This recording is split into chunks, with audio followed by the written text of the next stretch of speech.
buenos días, queridos hermanos. Dios los siga bendiciendo en gran manera y les permita que continúen compartiendo estas enseñanzas bíblicas.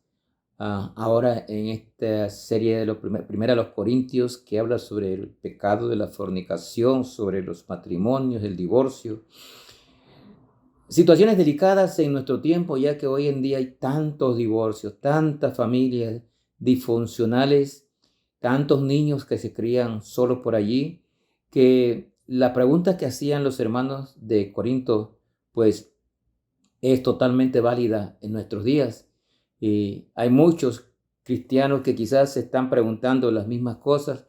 Y aquí en 1 Corintios capítulo 7, Pablo responde a muchas de estas interrogantes que quizás usted tenga. O quizás un amigo o una amiga suya le ha preguntado qué hacer. Por ejemplo, a mí me han preguntado si uno de los dos se portó mal y se fue o anda en malos pasos, si deben divorciarse. Pues aquí en este pasaje Pablo defiende la continuidad del matrimonio y el Señor Jesucristo también defiende la continuidad del matrimonio. Hoy vamos a estar en 1 Corintios capítulo 7 y versículos del 10 al 17, que nos habla de el matrimonio que es para siempre. El matrimonio es para siempre. Dice la palabra de Dios: pero a los que están unidos en matrimonio mando no yo, sino el Señor, que la mujer no se separe del marido. Y si se separa, quédese sin casar, o reconcíliese con su marido, y que el marido no abandone a su mujer.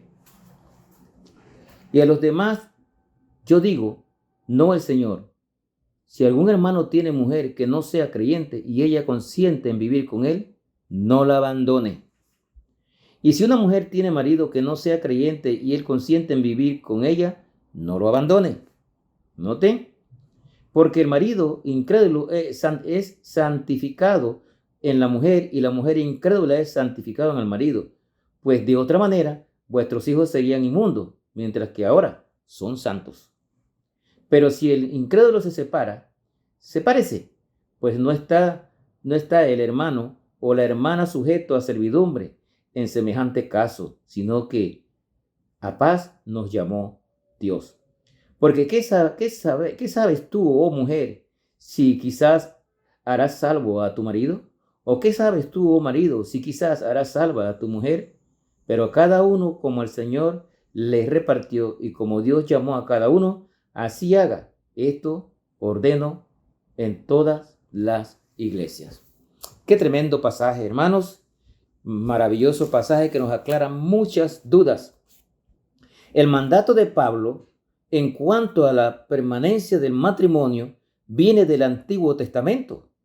Y Jesús en Marcos 10, 2 al 12, también aconseja y dice que el matrimonio debe ser mantenido. El matrimonio es un mandato de Dios y el matrimonio debe mantenerse. Buscamos Marcos capítulo 10. Marcos 10 nos dice lo siguiente aquí. En Marcos capítulo 10, versículos 2 al 10 dice: y se acercaron los fariseos y preguntaron para tentarle si era lícito al marido repudiar a su mujer. Él respondió y les dijo: ¿qué os mandó Moisés? Ellos dijeron: Moisés permitió dar carta de divorcio a la repudiarla. Y respondió Jesús, le dijo: por la dureza de vuestro corazón os escribió este mandamiento. Pero al principio de la creación, varón y hembra los hizo Dios. Por esto dejará el hombre a su padre y a su madre y se unirá a una mujer, y los dos serán una sola carne. Así que no son ya más dos, sino uno.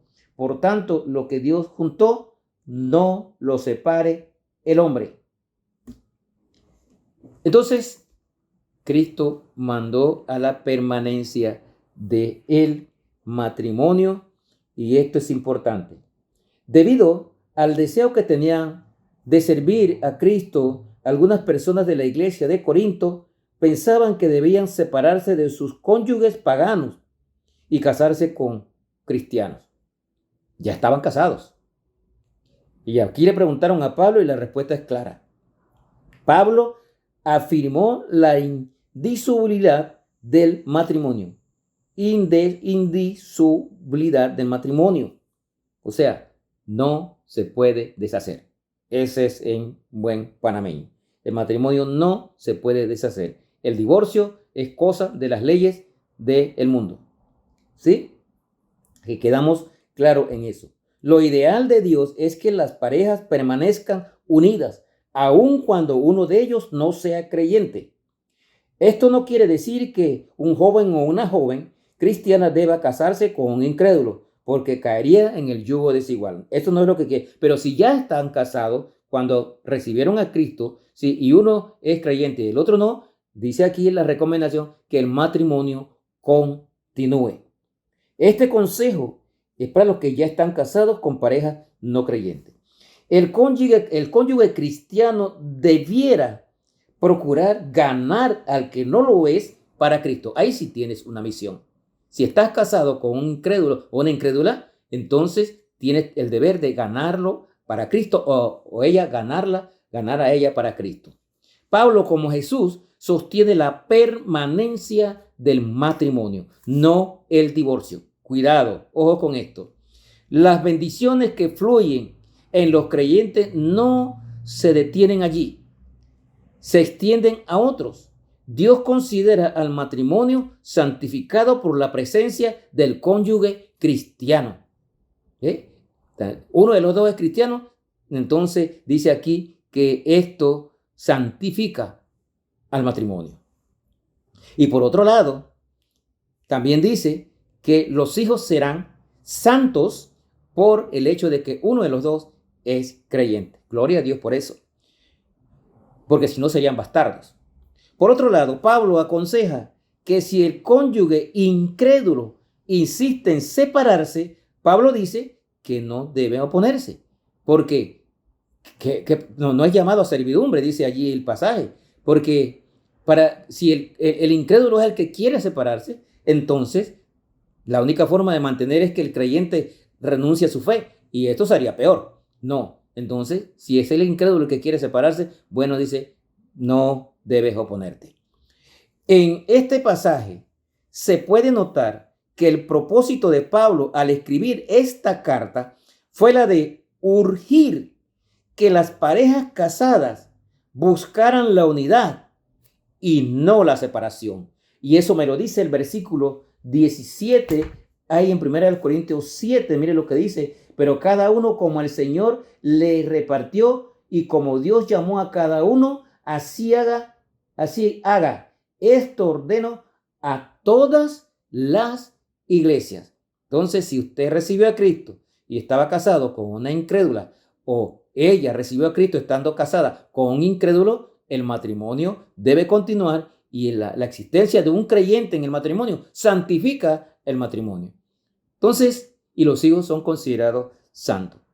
Entonces, en resumen, este pasaje nos enseña que así como Cristo dijo, lo que Dios une, no lo separe el hombre. O sea, Cristo defendió la permanencia del matrimonio, ¿sí? Y si tú tienes problemas con tu matrimonio porque él o ella no son cristianos, entonces tú tienes el deber de ganarte a tu pareja para Cristo.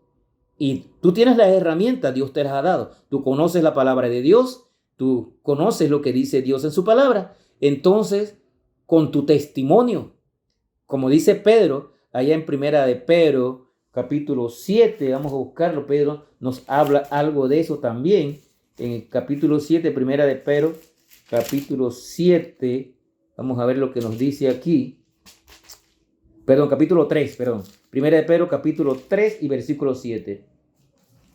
Versículo 1. Dice, asimismo vosotras mujeres, estad sujetas a vuestros maridos, para que también los que no creen a la palabra sean ganados sin palabra por la conducta de sus esposas, considerando vuestra conducta casta y respetuosa. ¿Ves? Entonces, una mujer que está casada con un incrédulo, su deber es mantener el matrimonio y hacer todo lo posible, orar, pedir a Dios y con su testimonio lograr que su pareja acepte a Cristo, que ganarlo para Cristo. Igual, viceversa, si es el hombre, tiene que ganarse a su mujer. siendo un hombre de Dios, respetuoso y temeroso de Dios, y tratando a su mujer con respeto como debe ser, ¿sí? Para que ella vea que el cristiano que tiene principios bíblicos, que conoce a Cristo, tiene otra forma de tratar a las personas, y quizás con tu testimonio, con tu manera de actuar en tu hogar, puedas ganarla a ella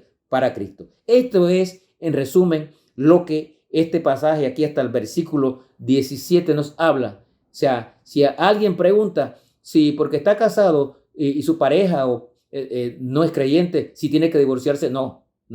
Tanto Cristo como aquí el apóstol Pablo defiende la continuidad del matrimonio, y lo que nos lanza aquí es un reto. El cristiano tiene que tratar de ganarse al inconverso para Cristo.